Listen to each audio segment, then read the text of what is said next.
Bienvenidos, ¿cómo les va? ¿Cómo están? Primer tema para ver hoy en nuestra agenda abierta. Chile, el país no era un oasis, como decía el presidente Piñera. Hoy sabemos que es también un centro productor de altísima desigualdad. Preguntamos, ¿las revueltas cambiaron la imagen de Chile para siempre? Primer punto que vamos a abordar. El segundo espacio, Bolivia. Inicia la auditoría de la OEA al proceso electoral del domingo pasado. ¿Le bastará a la oposición para respetar la democracia? Preguntamos.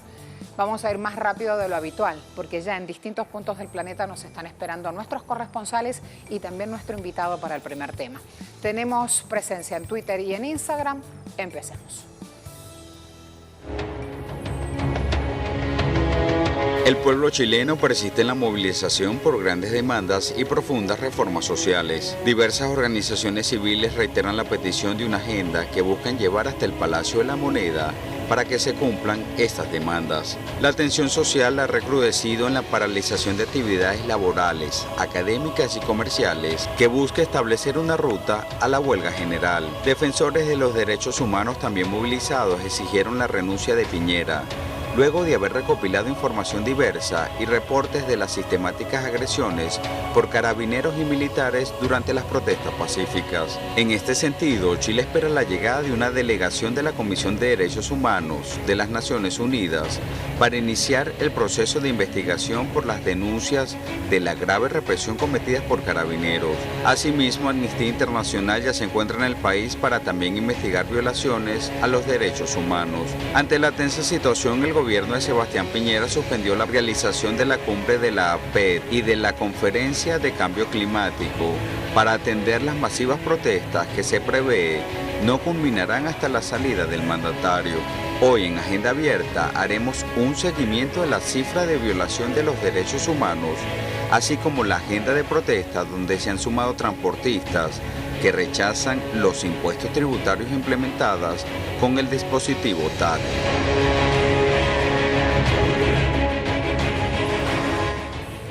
Portales de comunicación de Chile, La Izquierda Diario. Mientras Piñera hacía un papelón internacional, decenas de miles se movilizaron en jornada de paro nacional.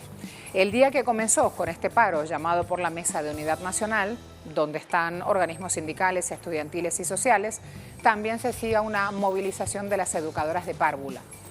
Miles de personas estuvieron movilizándose por toda la nación en una jornada que resultó ardua. En el caso de los portuarios, paralizaron y se movilizaron en varias ciudades, Valparaíso, Concepción. Las cúpulas burocráticas de la Mesa de la Unidad Social convocaron abandonando la consigna de fuera Piñera para presionar por una negociación con el gobierno. Esto está pasando en Chile. ONU Noticias dice: Chile renuncia a organizar la Conferencia Climática de Naciones Unidas. Ayer miércoles conocimos esta información. Iban a ser los anfitriones de la próxima conferencia sobre cambio climático, la COP25. Ha anunciado Piñera que por la difícil situación que atraviesa el país, estos encuentros no se van a hacer en la nación chilena. Avanzo. Sigo revisando también otra información a esta hora, Euronews. Piñera no descarta una reforma constitucional para calmar los ánimos en Chile. Ya empieza la mediática internacional de derecha, con Piñera, a abrir ese espacio, un proceso de diálogo con los ciudadanos, dice él, a lo largo de toda la nación. Es necesario antes de ir a las reformas estructurales que reclaman, buscando justamente limar el modelo neoliberal en salud, en educación, en pensiones, heredado de Pinochet. Y con esto buscan dejar atrás esa etapa para construir un sistema más justo. Vamos a sumar otras informaciones también a esta hora. Vamos a ir a un panorama actualizado, a un reporte actualizado de datos, heridos, cifras importantes para la nación. ¿Quién las aporta? El Instituto Nacional de Derechos Humanos del país. Está actualizado al 31 del 10. Heridos en hospitales, 1.305. Allí tienen la discriminación de casos de cuántos tienen heridas oculares, cuántos han sido baleados con armas de fuego, 288. 402 con perdigones. Allí tienen estos números que son sumamente dolorosos para revisar. Además, vamos a sumar también otra información gráfica. El Instituto Nacional está diciendo que hay 4.271 detenidos. El mayor universo corresponde a los hombres, 2.989, casi 700 mujeres y casi 500 niños, niñas y adolescentes. Insisto, actualizado el 31 del 10 esta cifra, hablamos de detenidos. Hay un monitoreo que hacen de manifestaciones. 111 detenciones arbitrarias se han producido. Se ha denunciado uso excesivo de la fuerza, uso indiscriminado de bombas lacrimógenas, carabineros y militares sin identificación. Además, hubo una reunión transportistas-gobierno donde el ministro de Obras Públicas dijo el Ejecutivo reiteró su oferta de rebajar el 3,5% sobre el IPC con el que al año se ajustan las tarifas. Aún así, Camioneros no tomó una decisión definitiva. El vocero del movimiento No Más TAG, como se llama el cobro del impuesto de peajes, ha dicho la propuesta es insuficiente, las demandas que tiene el movimiento incluyen rebajas del 80%, así que con un 30%, que es lo que le ofrece el gobierno, no hay manera de desbloquear esta situación. ¿Qué quiere decir o qué plantea este movimiento No Más TAG? Cuando mantiene sus exigencias en medio de este movimiento de rebelión en Chile, planean eliminar el cobro de tarifas cuando hablan de pórticos TAG, son los puntos de las autopistas, a esos les llaman pórticos, donde les cobran el peaje. También hablan de derogar las condiciones actuales de circulación, prescribir las multas, evitar los recobros que hacen las comunas al vehículo infractor, al dueño de ese vehículo obviamente, crear una defensoría del pueblo que proteja a los ciudadanos de los abusos de los fiscales, garantizar la ubicación de caleteras de mercancías y suspender cobros excesivos. Paola Dragnik hasta ahora se suma con la información. Bienvenida, Paola. Bienvenida. Hola, Marcela, ¿cómo están? Pues sí, mira, todas estas medidas que tú comentas, que son las demandas reales, han tratado de ser, entre comillas, tomadas en esta agenda social que rápidamente anunció el presidente Sebastián Piñera, y en los últimos días hemos visto cómo desesperadamente el Congreso de Chile está aprobando algunas modificaciones a leyes que tuvieron a los chilenos durante años haciendo pagos con grandes márgenes de lucro. Por ejemplo, ayer se aprueba muy rápidamente la ley para modificar la tarifa eléctrica, que cuando se aprueba hace ya varios años, finalmente deja amarrada el alza de la tarifa eléctrica a cada semestre de una forma exponencial, y que tenía a los chilenos pagando una cantidad de dinero por la electricidad, por la luz domiciliaria. Se demoraron 45 minutos en la discusión para aprobar esta ley que permite modificar los tipos de cobro. Acá se amarraron, el sistema neoliberal, Marcela, lo que hizo fue un poco amarrar los servicios básicos a las empresas, al alza de tarifas, es decir, una cosa muy perversa. Y ayer en la calle tú escuchabas a la gente comentar, oye, qué fácil era, había que unirse, salir a protestar, y el gobierno rápidamente iba a cambiar estas cosas, porque había una suerte de sumisión, de aceptar, bueno, es que hay que pagar, es así. Lo mismo con el SAC, que tú muy bien escribías. ¿Se entiende, Paola? Vamos a ir a mejorar este audio porque no se escucha bien. Hay unas descargas allí que impiden comprender el mensaje. Me voy con Fernando Estensoro, que nos está esperando. Estensoro, pronuncié bien, analista internacional, catedrático, investigador también. Fernando, buen día. ¿Cómo te va? Hola, ¿cómo está? Buenos días. Tratábamos de, sintetizar ya casi en un cierre de semana los hechos en la nación chilena. Tenemos claro, y el mundo ya lo ha visto, que Chile no es el oasis que Piñera vendía al resto del mundo, y los ciudadanos se mantienen en las calles, pero creo que se mantienen ahora con más decisión que antes, porque los cambios de gabinete no han funcionado, los diálogos y los llamados a cesar la presencia en las calles tampoco. ¿Cómo lo ves, Fernando? ¿Qué estás viendo para esta jornada y la de mañana? Creo que me gustaría dar una visión un poco más general, no salirse, porque en realidad el estallido social que ocurrió el 19 de octubre cambió la historia de Chile, cambió la historia de América Latina, y también yo creo que es un hito de referente histórico mundial. ¿A qué me refiero? Lo que ocurrió en Chile hasta la semana del 15 de octubre, como usted bien decía, era vendido por todas las derechas neoliberales del mundo como el ejemplo exitoso a seguir. Era el ejemplo que tenían que hacer todos los países, ¿ya? Y tenían que decirle, hagan lo que se hace en Chile, porque Chile es el modelo neoliberal que funciona, es el modelo ultra neoliberal más exitoso del mundo. Entonces, ese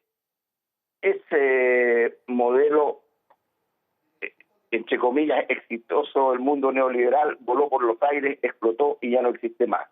O sea, frente a las movilizaciones sociales que han ocurrido en Francia, que decían los neoliberales, miren cómo los hace en Chile, imiten a Chile, sigan el modelo chileno. Chile como el ejemplo exitoso del neoliberalismo, como el ejemplo aventajado, ¿no es cierto?, ya, que usaron todas las derechas neoliberales, voló por los aires, no existe más, ya, y se demostró históricamente de que el neoliberalismo, ¿no es cierto?, lo que produce es una tremenda desigualdad social y una dislocación ciudadana, o sea, va ahogando la posibilidad de vida del pueblo y de los ciudadanos en beneficio de élites económicas que finalmente se enriquecen hasta el infinito a costa, ¿no es cierto?, de una desigualdad inaudita. Por lo tanto, por eso yo creo que lo que ha ocurrido es un fenómeno histórico que recién está comenzando. Yo creo que hay que salirse un poquito de la coyuntura, si bien hay que informar, porque esto recién está comenzando. Esto es un proceso ya que está comenzando y que ahora viene una etapa muy política, porque esto, la ciudadanía y el pueblo se cansó. No todas las reivindicaciones sociales que se están dando, lo que están exigiendo de una u otra forma es terminar con el modelo, de empezar a desmontarlo. Y eso es lo que está ocurriendo. Y mientras no hayan señales claras, ya las movilizaciones van a seguir, en mi opinión. Se entiende. Ayer vimos cómo había funcionarios inclusive que se expresaban diciendo que podrían haber ocurrido casos de atentado contra los derechos humanos. Hoy ya hay expertos hablando de que el cambio o una constituyente o el cambio de constitución de Carta Magna también aparece como una posibilidad. ¿Qué otras discusiones están aquí también sobre la mesa cuando ya decimos se viene una etapa más política en Chile?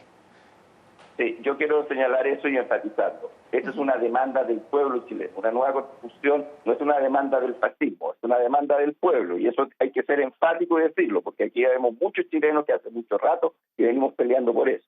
La forma como eso se exprese se tendrá que ver, ¿ya?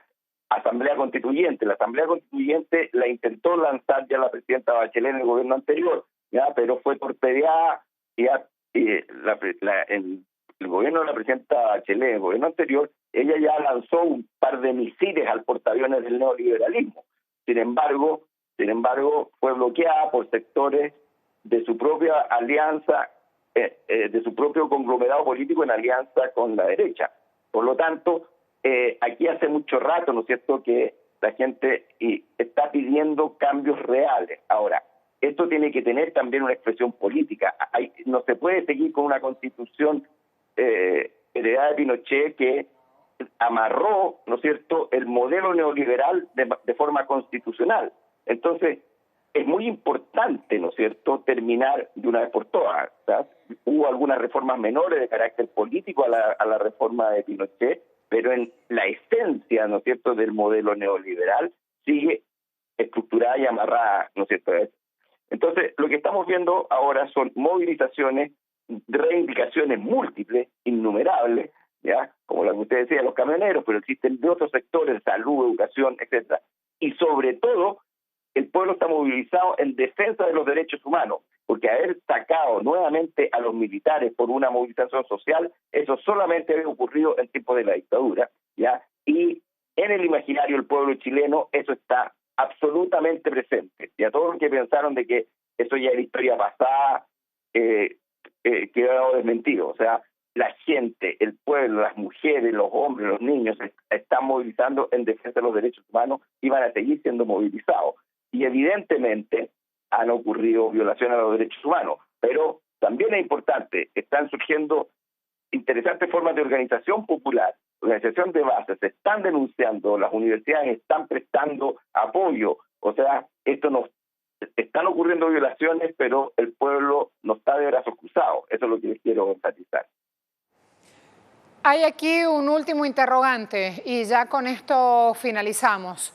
Echar atrás la COP, echar atrás el encuentro APEC, echar atrás una final internacional de un partido de fútbol que representa numerosos intereses económicos también, ¿le ha cambiado la imagen a Chile en el exterior? Absolutamente, por eso le decía, esta suerte de oasis, entre comillas, ¿ya?, que resultó ser un espejismo, ¿no es cierto? Es muy importante el hecho que aquí habían fuertes, se había dicho cómo era posible que se siguiera tratando de dar una imagen de normalidad en un país, ¿no es cierto?, donde la población, el pueblo está absolutamente movilizado en demanda, ¿no es cierto?, de soluciones hoy día, ¿no es cierto?, y de cambiar un modelo finalmente, ¿no es cierto?, que es totalmente antihumano. Entonces, en esa perspectiva, ¿no es cierto?, la imagen exterior que se hacía, por eso le decía, el modelo de neoliberalismo exitoso que era usado Chile, ese modelo de neoliberalismo exitoso voló por los aires, ya no existe más. Y evidentemente no hay condiciones para hacer APEC ni para hacer COP25, ¿no es cierto? Si bien van a haber organizaciones populares, que el tema del medio ambiente moviliza a mucha gente, pero plantear a Chile como una suerte de paraíso, ¿no es cierto?, tranquilo, en donde es posible hacer grandes conferencias mundiales, ya esa imagen ya no existe más, y yo creo que a nivel mundial eso también está quedando absolutamente claro, ¿ya? O sea, los neoliberales del mundo van a tener que buscar otro alumno aventajado, ¿ya?, pero ya no van a poder seguir usando a Chile como el alumno aventajado que los otros tenían que imitar. Ese alumno aventajado, el neoliberalismo, ya no existe más, y eso tiene una tremenda expresión internacional. Muchas gracias, Fernando. Hasta la próxima. Muy bien, muchas gracias a usted. Y fíjense que chequeando las respuestas a nuestra pregunta en Twitter, ustedes también están opinando de una forma bastante parecida a la expresión de nuestro invitado hoy. Voy a la pregunta. El país no era un oasis, como decía el presidente Piñera. Hoy sabemos que también es un centro productor de altísima desigualdad. Preguntamos, ¿las revueltas cambiaron la imagen de Chile para siempre? 56% dice sí, 11% dice no, 33% dice Piñera represor. Nos vamos a preparar a ir a la pausa. Les dije que hoy todo iba a ser muy rápido porque hay mucha información para compartir. 31 de octubre, Día Mundial del Ahorro. Yo sé que cuando la devaluación aparece, cuando la inflación está al tope, cuando el remarcaje de precios es tan galopante que uno no puede ni respirar, hablar del ahorro parece una locura loca. Pero no, sí pasa. Aún en los peores momentos, aún que no sea en moneda y sea en bienes, aún en la importancia de cuidar las semillas para poder seguir sembrando, si tenemos el mecanismo del ahorro incorporado y lo sumamos a nuestras familias, distinto va a ser el próximo paso. Ahí va.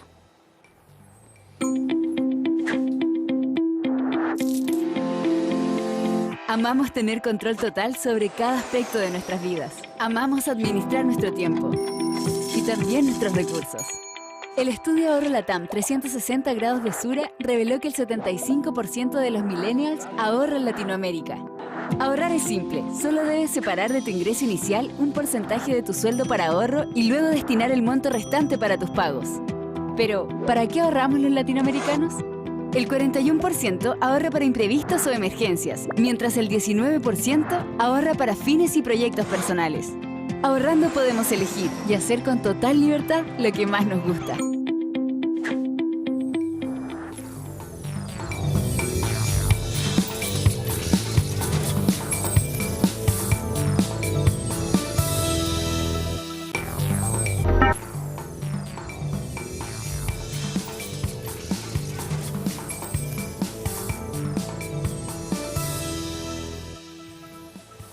Si recién se suma a la pantalla de Telesur, bienvenido. En nuestra agenda abierta revisamos hechos de Bolivia a esta hora. La Agencia Boliviana de Información tiene un titular.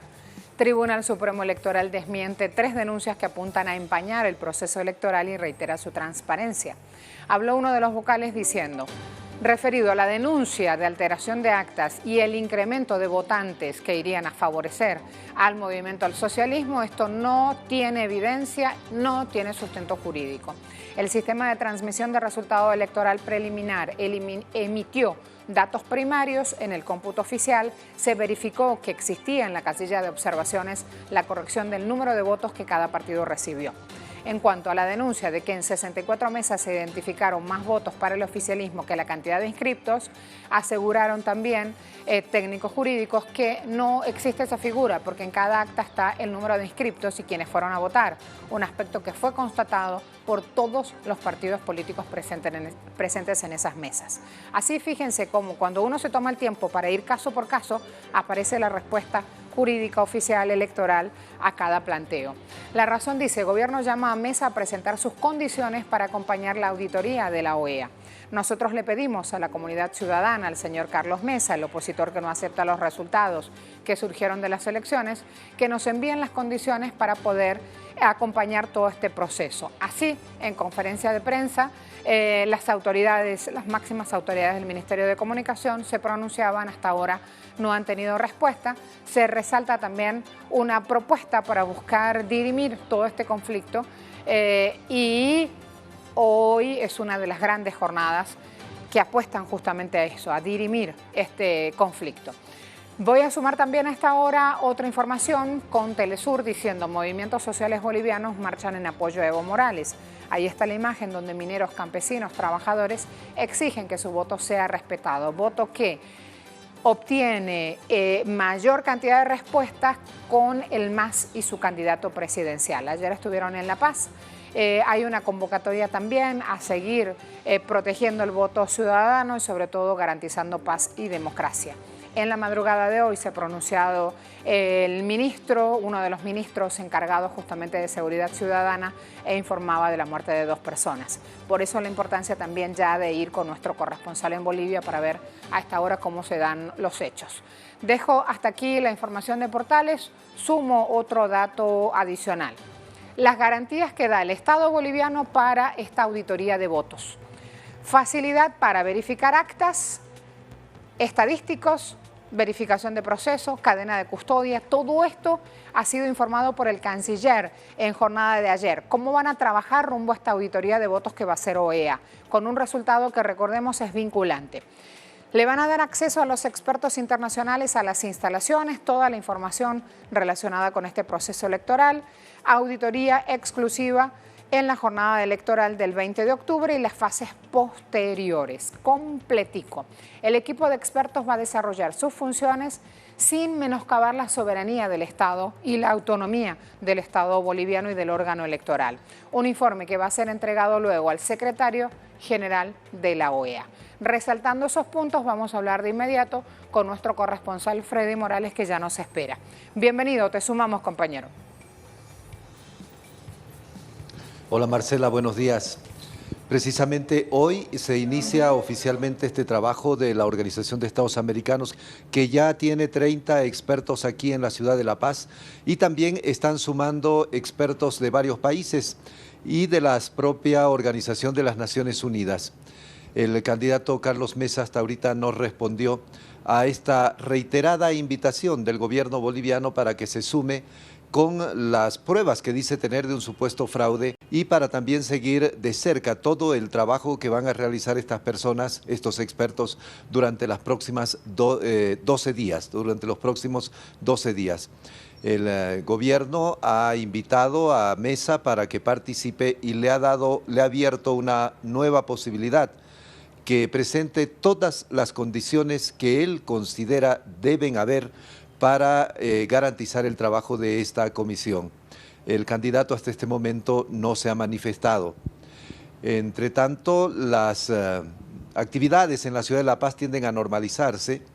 Esta mañana son muy escasos los bloqueos, todavía persisten algunos en la zona sur de la ciudad, que es la zona residencial, por el centro de La Paz prácticamente han desaparecido los bloqueos y esto se debe precisamente al trabajo que inicia esta comisión y que mucha gente confía en que será la que dirima sobre si se confirman las denuncias de la oposición en sentido de que existen irregularidades y que también podría haber fraude electoral, o la otra versión en sentido de que la transparencia ha caracterizado al proceso electoral y al propio proceso de cómputo. De modo que esa es la situación en la ciudad de La Paz. Esta noche hay un cabildo nacional convocado por los comités cívicos que han decidido, junto a su dirigente, el candidato Carlos Mesa, han decidido ya rechazar de plano todo lo que tiene que ver con este trabajo de la organización, de las organizaciones internacionales para determinar si hubo o no irregularidad en el voto, y han determinado ahora avanzar y exigir que hayan nuevas elecciones. Es la nueva exigencia de varios de los comités cívicos y de otros sectores que esta noche participarán de lo que han denominado un cabildo nacional. Entre tanto, Marcela, la Defensoría del Pueblo ha señalado que hasta ayer ya se habían producido 139 heridos en poco más de 10 días de conflictos, desatados estos conflictos por las acusaciones de presunto fraude en las elecciones del 20 de octubre. Estos conflictos ayer tuvieron su punto máximo, ayer por la tarde, en el departamento de Santa Cruz, en la ciudad de Montero, cuando personas que apoyan al presidente Morales y personas instruidas por el comité cívico que está llevando adelante una huelga indefinida, se enfrentaron y 2 personas resultaron heridas. Otras 2 personas resultaron muertas y otras 19 resultaron heridas. El gobierno ha señalado desde hace varios días que toda esta violencia es generada por la oposición política y han señalado directamente como responsable al señor Carlos Mesa, que ha sido designado desde hace varios días como el dirigente de todas estas movilizaciones de protesta a nivel nacional. Por lo menos una vez al día, Carlos Mesa aparece a través de las redes instando a la población a mantener medidas de presión y si fuera posible, a profundizarlas. En este momento, finalmente, señalar que están ingresando a la ciudad de La Paz productores de coca de la región de los Yungas. Vienen a sumarse a este apoyo al presidente Evo Morales. Como informamos en anteriores despachos, ya se encuentran aquí trabajadores mineros, también se encuentran trabajadores campesinos, tanto aymaras como quechuas, aymaras del departamento de La Paz y quechua de los departamentos de Oruro y Potosí, y ahora se suman los trabajadores productores de coca de la región de los Yungas, una región del departamento de La Paz. Es la situación hasta el momento, Marcela, y sobre esto estaremos informando permanentemente en Telesur. Muchas gracias, Freddy. Manuel Mercado nos espera, especialista en comunicación política. Le vamos a dar la bienvenida. Manuel, buen día, ¿cómo te va? Buenos días, un saludo a toda la gente que nos sigue a través de Telesur. Gracias. Quiero preguntarte hoy cómo amanece Bolivia. Esto es fundamental después de todos los hechos que están reseñados en la prensa latinoamericana y que citan 2 muertos en la jornada de anoche. Mira, como señalaba Freddy Morales hace unos minutos, hay una reducción bastante ostensible de las movilizaciones en la ciudad de La Paz específicamente. Pero adicionalmente, otras ciudades también aparentemente están bajando el nivel de conflictividad, salvo la ciudad de Santa Cruz, donde lamentablemente han habido 2 personas fallecidas. Bueno, pero creo que estos elementos... la ciudad de Santa Cruz está bajo una situación de conflictividad muy, muy elevada, porque tenemos un comité cívico que ha definido el bloqueo de todas las actividades económicas en la ciudad de Santa Cruz. Y hay algunos barrios que son bastiones del partido gobernante, del MAS, que se están resistiendo a este paro indefinido. Entonces, es gente que intenta romper el paro, retornar a la normalidad de sus labores. Entonces, evidentemente se están generando situaciones de conflicto, pero entre sectores confrontados de la sociedad. No estamos viendo una represión policial, ni estamos viendo acciones de parte de organismos de seguridad del Estado. Entonces tenemos una situación de mucha tensión social, tenemos una situación de mucha conflictividad y que lamentablemente está generando este tipo de pérdidas humanas, lesiones, y esperamos que en las siguientes horas, con el avance del proceso de la auditoría que ha sido coordinada entre el Estado y la Organización de Estados Americanos, esta situación de tensión pueda bajar. ¿Qué está en juego? Preguntaba en este momento en Bolivia. ¿Qué está en disputa? Mire, en realidad lo que estamos viendo es un típico conflicto social de clases. Lo que está en juego es más ni menos que la continuidad del proceso de cambio que ya tiene 14 años en nuestro país, y hay sectores conservadores que están aprovechando diferentes circunstancias en este momento para tratar de cortar este proceso y volver a una situación anterior de nuestro país, lo cual implicaría un retroceso histórico realmente monumental en términos económicos, sociales, políticos, también culturales. Es decir, está en juego realmente un corte de todo el proceso social que viene avanzando ya desde hace más de 14 años en realidad.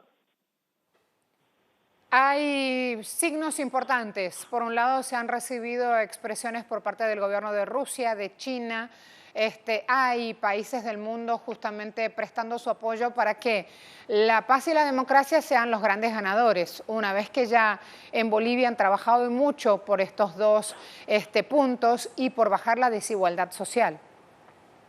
Así es. También han habido expresiones de apoyo, reconocimientos casi implícitos de la victoria del presidente Evo Morales por parte de el nuevo presidente electo de Argentina, el señor Alberto Fernández.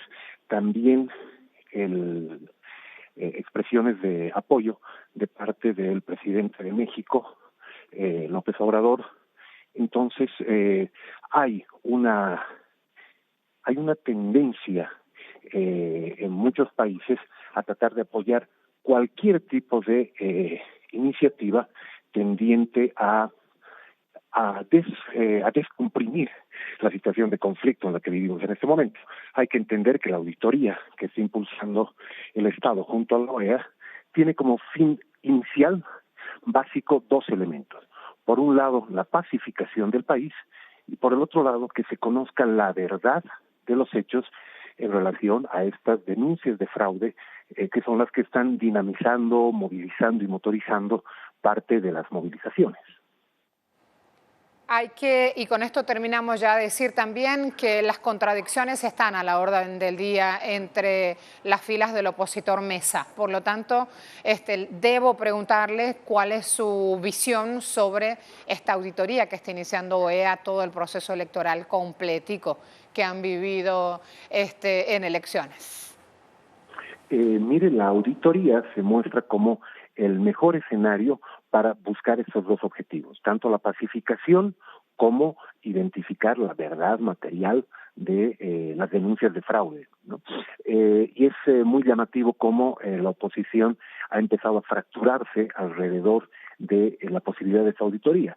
Hay sectores más radicales que están empujando al candidato Carlos Mesa para que tome una posición más dura, y por esa razón es que él se ha visto obligado a plantear la nulidad de las elecciones, algo que no está ni considerado ni estipulado en las elecciones, ni tampoco dentro de los acuerdos políticos que se han ido teniendo, especialmente con otros actores y veedores internacionales. Pero están jugando una carta muy fuerte que en realidad virtualmente es el desconocimiento del voto ciudadano, porque una auditoría lo que busca es preservar el voto como fuente de la legitimidad, mientras que ignorar la auditoría significa simplemente recurrir al imperio de la fuerza a la toma de calles, de instituciones. Ustedes están al tanto de que se han quemado varios centros del Tribunal Supremo Electoral en diferentes departamentos del país. Entonces, es una apuesta, el desconocer la auditoría, es una apuesta por la fuerza y el desconocimiento del voto ciudadano. Y eso es lo que está generando fracturas al interior de la oposición, que se está dividiendo entre aquellos que son ultra radicales y aquellos que tienen una posición un poco más moderada, que están apuntando a que luego de la auditoría pudiese haber eventualmente una segunda vuelta. El candidato Carlos Mesa ha tomado una posición situándose al lado de los radicales. Gracias, Manuel. Hasta la próxima. Un saludo muy grande a todos. Manuel Mercado nos acompañó en el análisis. Preguntamos en Twitter, ¿le bastará a la oposición para respetar la democracia este trabajo de auditoría que inicia OEA y gobierno? 11% dice sí, 46% dice no, 43% dice la oposición es igual a Trump. Momento de hablar de otras cosas.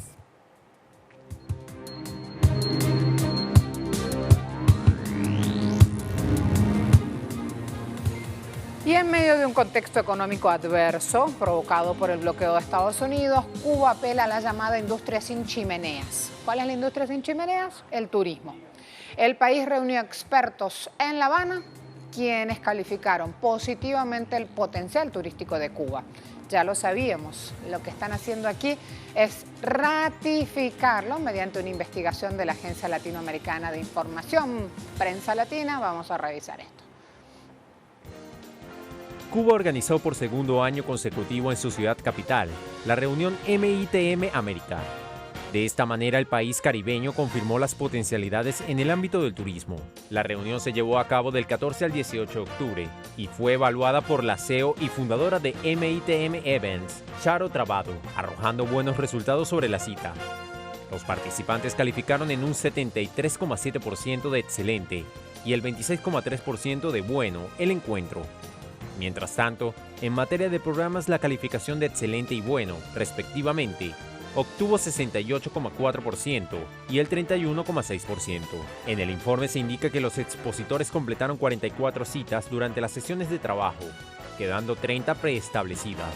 Los participantes tuvieron oportunidades de contacto durante el intenso programa de networking de MITM Américas, en el marco de los 500 años de La Habana. Asimismo, la actividad congregó a 600 directivos, turoperadores, agentes de viajes y otros especialistas de 65 naciones, lo cual demuestra la confianza de inversionistas internacionales en la industria turística de Cuba. Fíjense además, la empresa de intermediación de transporte particular, Uber, fue denunciada en Paraguay por posible evasión tributaria. Se dice posible porque aún no hay una sentencia judicial. ¿Quién lo propuso? La Subsecretaría de Estado para la Tributación habría recibido en el último mes una gran cantidad de denuncias contra Uber. El organismo ya se encuentra investigando en fase de control, de verificación, de cumplimiento en lo que respecta a expedición de facturas. Si no emiten facturas cada vez que hacen un servicio, van a llegar las multas. Los resultados de las investigaciones podrían vincularse con figuras legales como omisión, como fraude al fisco. La subsecretaría también analiza sanciones contra Uber, pero también dice es inviable aplicar la clausura del negocio de Uber. Aunque haya muchas denuncias diarias, no hay cómo, clausurar en sí ese tipo de servicio. Allí tienen algunos de los puntos económicos que van dándose. Quiero ir a un tema que es muy importante, se da en Estados Unidos. Ayer Fed, que es la sigla de la Reserva Federal de Estados Unidos, rebajó tasas de interés por tercera vez en este 2019. El Comité Federal de Mercado Abierto de la Fed decidió bajar tipos de interés en 25 puntos básicos hasta situarlos en un rango objetivo de entre el 1,50 y el 1,75%. Fed dijo el mercado laboral se mantiene sólido en las últimas semanas, pero, atención con esto, la inversión empresarial y las exportaciones permanecen débiles. Jerome Powell, presidente de la Reserva Federal, dijo que este recorte de tipos de tasas de interés busca ayudar a mantener a flote la economía de Estados Unidos frente a los desarrollos mundiales y busca dar un seguro contra los riesgos que hoy encuentran en ese panorama económico mundial. ¿Qué es lo que ve Estados Unidos? Que China sigue adelante, que tiene planteado, abierto un capítulo de guerra comercial contra ese país, que desde Asia se mueven otro tipo de alianzas y eso implica que Estados Unidos, con su postura en contra de lo multilateral, como se muestra Trump, se va quedando solo, se va quedando aislado. Recuerden que sus principales socios comerciales, Japón, Unión Europea, del lado asiático también hay otros, el propio Turquía, hoy están atravesando otros espacios y otras disputas. Así que allí entonces este resultado, que como digo, es de incidencia mundial la decisión que ha asumido FED ayer. Así las cosas, me voy a la pausa rapidito, me esperan otros puntos, entre ellos Líbano, al regreso, se lo prometo.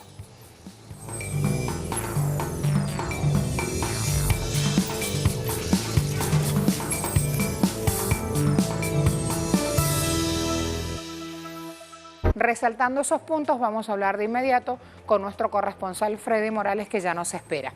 Bienvenido, te sumamos, compañero.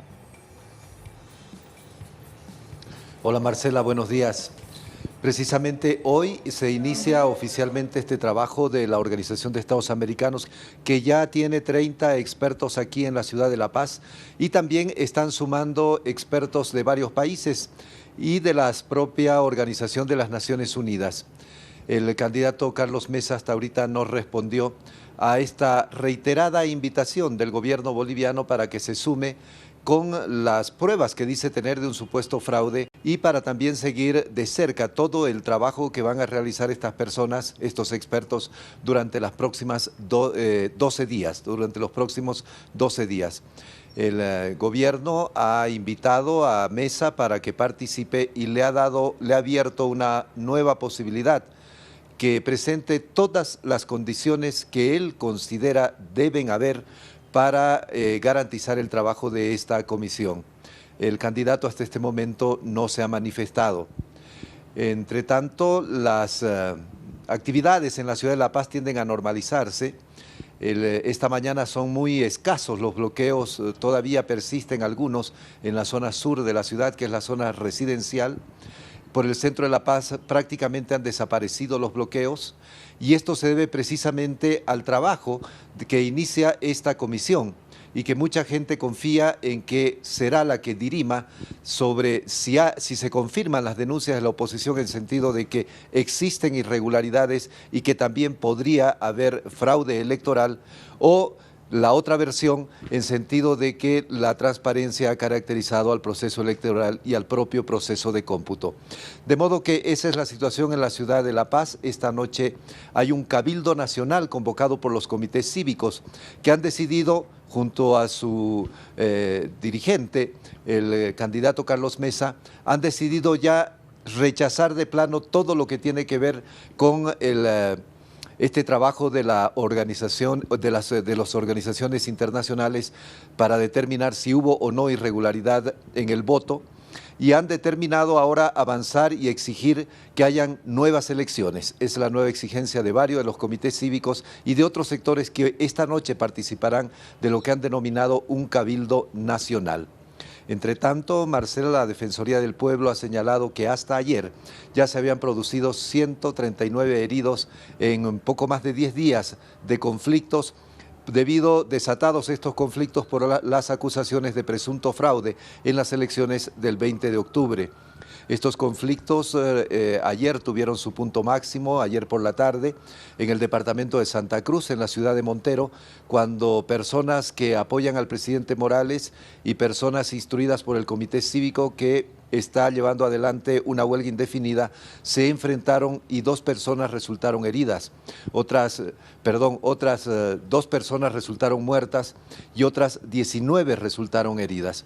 El gobierno ha señalado desde hace varios días que toda esta violencia es generada por la oposición política y han señalado directamente como responsable al señor Carlos Mesa, que ha sido designado desde hace varios días como el dirigente de todas estas movilizaciones de protesta a nivel nacional. Por lo menos una vez al día, Carlos Mesa aparece a través de las redes instando a la población a mantener medidas de presión y si fuera posible, a profundizarlas. En este momento, finalmente, señalar que están ingresando a la ciudad de La Paz productores de coca de la región de los Yungas. Vienen a sumarse a este apoyo al presidente Evo Morales. Como informamos en anteriores despachos, ya se encuentran aquí trabajadores mineros, también se encuentran trabajadores campesinos, tanto aymaras como quechuas, aymaras del departamento de La Paz y quechua de los departamentos de Oruro y Potosí, y ahora se suman los trabajadores productores de coca de la región de los Yungas, una región del departamento de La Paz. Es la situación hasta el momento, Marcela, y sobre esto estaremos informando permanentemente en Telesur. Muchas gracias, Freddy.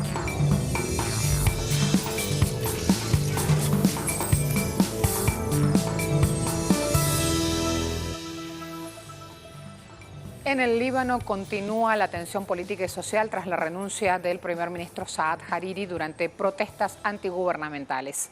Nuestra corresponsal Wafika Ibrahim a esta hora amplía la información. Bienvenida. Muy buen día para todos. Realmente la situación en el Líbano sigue siendo una situación muy ambigua. Después de la renuncia del primer ministro Hariri, primero se habían abierto todas las carreteras y los manifestantes se habían retirado de las plazas de protestas en el centro de la ciudad, en Saida, en Trípoli, en las diferentes ciudades, pero durante la noche la corriente Futuro, que es el partido del primer ministro, se volcó a la calle en todas estas regiones a través de, se manifestaron con filas de auto y de motocicleta en todos los repartos y calles principales. También interrumpieron varias carreteras principales. El ejército se tuvo que intervenir y volver a poner orden nuevamente. El señor Hariri está tratando de vender un gobierno de tecnócratas con un objetivo práctico, según algunos medios de prensa hoy en el Líbano, de que con el objetivo de zafarse y deshacerse del canciller hasta ahora en el gobierno de facto, Gebran Basil, que es yerno del presidente de la República, que no lo desea como socio en el gobierno porque también a nivel personal tienen relaciones muy distanciadas, y lo más importante, alejar a la resistencia, a los ministros de la resistencia libanesa que se encuentran en este gobierno con el pretexto de que queremos aflojar la presión internacional que hay, la internacional es la de Estados Unidos, por supuesto, para liberarse de esa presión. Lo que preocupa a todo el mundo es que Hariri, por el hecho de haber utilizado la calle anoche, él está como preocupado porque todavía la resistencia, el movimiento Amal y el bloque parlamentario del presidente de la República, que se llama el Líbano Fuerte, no han expresado todavía su intención, quién sería el candidato de ellos para la presidencia del gobierno. Del otro lado, hay una pregunta que tienen algunas fuerzas políticas relacionada con la persona de Hariri y dicen, bueno, si él está llamando a un gobierno tecnócrata, entonces que empiece por él mismo, en el sentido que él no es tecnócrata y por lo tanto él es líder de un partido político, de una confesión, una secta también del país, pues él debería aplicar esto sobre sí mismo a la hora de formar un gobierno tecnócrata. Muchas gracias. Se suma Hisham Wanus vía Twitter en este momento. Escribió, continúan por segundo día consecutivo las reuniones del Comité Constitucional Sirio en Ginebra para reformar la actual Carta Magna de Siria o elaborar una nueva constitución en el marco de este proceso político que busca superar la crisis en la nación. Allí las imágenes, las ampliamos si quieren, pueden ir a las 2 para verlas en versión ampliada. Todo el Parlamento trabajando, también aquí distintos integrantes entonces de este evento. Allí tienen la general y una como más cerquita las fotografías, mostrándole el espacio en el cual están debatiendo, proponiendo, trabajando. Guterres llega a Turquía para acudir a la conferencia de mediación de Estambul. ¿Quién es? Ya le cuento. El portavoz de Naciones Unidas, Farhan Khat, señaló: el secretario general de Naciones Unidas estará el jueves en Estambul, se va a reunir con Recep Tayyip Erdogan y participará en esta conferencia de mediación de Estambul. Guterres es el secretario general de Naciones Unidas, está visitando Turquía este jueves. Si quieren, vamos a ver un poco más de este texto que está acompañando la publicación de trt.net. Allí, como ven, muy cortito y muy al pie, hay que decir que Guterres va a visitar el Banco de Tecnología fundado en Gebze para apoyar a los países menos desarrollados. Y en ese puntito que parece tan pequeño, la última frase de todo este texto, se condensa una cuestión muy importante, que es la cooperación económica que se busca para los países menos desarrollados. Además, Sputnik, dice el ministro de Exteriores ruso, se reúne en Moscú con el secretario general de la OCDE. Sergei Lavrov se reúne con Thomas Greminger, a quien le dio su apoyo por los esfuerzos que encaminan o que buscan subir la eficacia de este organismo internacional, la OCDE. ¿Sí? Se está buscando crear una agenda única, restablecer la confianza entre los Estados miembros, confianza severamente socavada, ha dicho el canciller ruso. Se busca este espacio para dialogar, encontrar respuestas colectivas a retos compartidos. Allí entonces ese punto. Luego, Ucrania planea más retiros de tropas en el este antes de las conversaciones de paz. El presidente ucraniano Volodymyr Zelensky, no está bien pronunciado porque tiene una I latina y una Y al final. Este mismo hombre que ayer firmó o decidió retirar, proscribir el comunismo en su país, hoy toma esta decisión. Ejército de Ucrania y fuerzas rebeldes van a comenzar esta semana una retirada gradual de tropas. Una serie de medidas que tiene un objetivo final de poner justamente, de darle un adiós al conflicto que ha matado a más de 13.000 personas en los últimos 5 años. Habitualmente no hacemos esta barrera de información. Miren cuántos temas nos quedan por fuera. Hoy decidimos sumarlo. También hoy temprano nos levantamos con una mala noticia. Falleció Alfredo Molano, El Espectador, está situando esta información, un medio de Colombia, comisionado de la verdad, colega también, sociólogo, escritor, ex columnista de este medio colombiano. Por su trayectoria, por su gran conocimiento del conflicto armado colombiano, fue designado para contar la verdad de lo que sucedió en la Orinoquia. Nuestras condolencias a su familia en Bogotá en la madrugada de este 31 de octubre del 2019, luego de luchar durante meses, tal cual ha dicho su hijo también en un pronunciamiento en Twitter. Le damos el hasta luego nada más a un maestro realmente. La Comisión de la Verdad de Colombia también se ha pronunciado contando su dolor y la larga lucha de este hombre siempre por los derechos humanos, siempre por la paz de Colombia. Sumo también otro punto importante: el silencio que deja Alfredo Molano será atronador, dice Brigitte. La responsabilidad de su legado, su compromiso con la verdad y su amor por la gente y la tierra quedan en manos de todos. Gracias. Fíjense la cantidad de informaciones hablando de la gran pérdida que representa para Colombia. León Valencia, se fue mi amigo Alfredo Molano.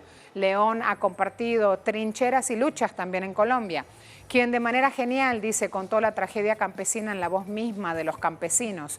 En 100 años los libros de Alfredo serán la referencia de ese mundo doloroso de terratenientes, guerrillas, paramilitares y campesinos generosos y rebeldes. Luego, sumo otra publicación a esta hora. Vamos a chequear allí. Entre las tantas que aparecen hoy y generan noticia en nuestra América Latina, también hay otras que merecen ser recordadas y tenidas en cuenta. Conmemoración de la partida física de Dalí I. También este punto encuentra en Venezuela hoy un gran cariño, un gran honor, Un recordatorio permanente y un legado a este hombre luchador, siempre en la trinchera de los desposeídos y de los más necesitados. Tenemos hasta ahora otra información para compartir en otros espacios de Telesur. A todos muchas gracias.